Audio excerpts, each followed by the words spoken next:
motiu d'avui és parlar del que s'ha conegut com el xeque naranja, el xec taronja, o també anteriorment hi havia el xec empleo.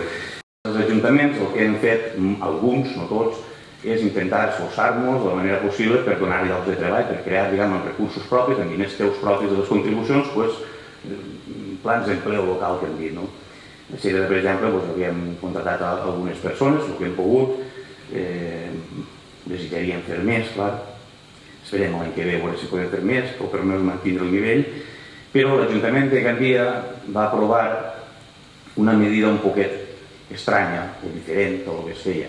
En lloc de contratar gent per a fer faenes en instal·lacions públiques, edificis públics, carrers, camins, el que va fer ha sigut donar un xec de 400 euros al mes, un mínim de 3 mesos, un màxim de 6 mesos, o sigui, també 3 a 6, a aquelles empreses que contrataren a gent del paro de Gandia.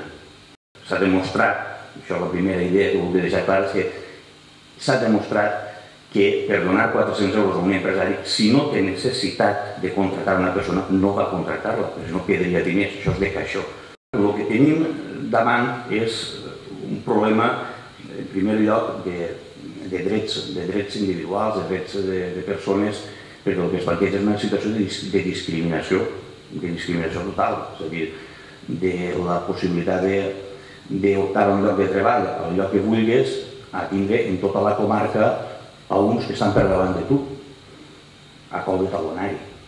I saps, el que està imposant-se és una discriminació a cau de talonari.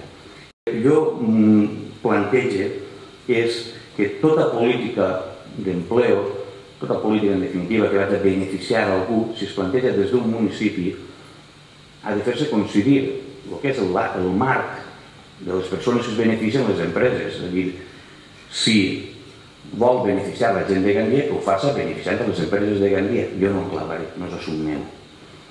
Considero que ha agradat també bonificar l'IBI o bonificar això és una qüestió meva. Si vol plantejar-ho en un àmbit més ampli comarcal, doncs fem una reunió comarcal i sentem-nos i busquem a veure de quina manera cada ajuntament posa el que tingui que posar. Està afectant el mercat laboral de Xeresa. Ella està afectant a les oportunitats i els drets dels veïns de Xeresa.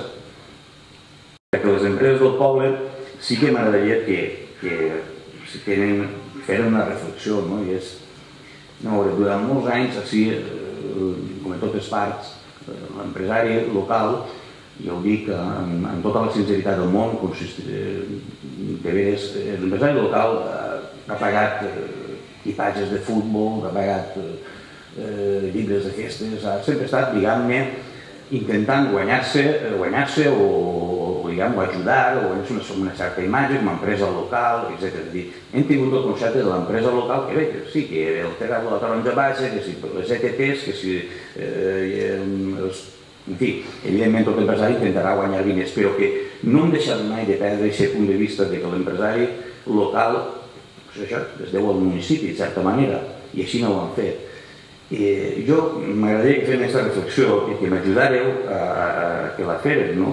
És a dir, la reflexió és de què serviria tants anys estar dins d'un municipi, de que nosaltres hem tingut l'empresa que es posa en el poble, beneficia el poble. Com beneficia el poble? Donant-li contribucions a l'Ajuntament? Sí, també indirectament, però el més important és que beneficia el poble donant llocs de treball, no? I hem tingut aquesta percepció, aquesta manera d'entendre la vida, aquesta cultura nostra, i aquesta aportació també material, clara, com parlàvem de col·laboracions en festes, en associacions, en les propagandes, en tot, i ara, i perdoneu l'expressió, cagar-la a l'última hora, agarrant una cosa que, si tu ho mires, és una borrà, una cosa de dir, bueno, doncs el doni, ho agarra i tal. Llavors m'agradaria que l'empresariat local fes aquesta reflexió. Manifestar clarament que no estem d'acord, però de manera cívica. No hi ha que començar a utilitzar expressions que no toquen, i jo crec que estem encara en un temps de descompte en què hi ha que apel·lar un poc al criteri sentit comú a l'empresari local i que es planteja si realment ha de crear un lloc de treball, si val la pena, després de tota la vida d'estar al costat del poble, canviar ara completament la percepció del que és l'empresa local. Canviar aquesta forma, perquè va produir-se realment una ruptura. Si no barrem el pas, aquestes polítiques de jo en els meus diners m'inix del meu àmbit municipal i entre l'àmbit municipal d'un altre a alterar el mercat laboral d'un altre, no sabem què pot passar. Ni ells mateixos són conscients de l'abast de la mesura que estan aplicant. Jo crec que ni els mateixos sindicats que ho han acceptat en el dia s'han parat a pensar en què passaria si un decret modificara drets laborals fijos, igualant-los a una altra qüestió, a la baixa conforme estan modificant-se tots els drets laborals. Què passaria si l'any que ve el senyor Torra diguera quant que m'ha costat col·locar aquesta gent? Ara podré fer-ho no per nous costos, sinó perquè la llei m'ho permet. No li puc dir a un empresari del poble lloga la gent de Xeresa, no, li puc dir lloga la gent que interessa, però no apliques. Si vols jugar amb decimat, lloga decimat, si vols de tavernes, tavernes, si vols de Xeresa, si vols de Gandia, també.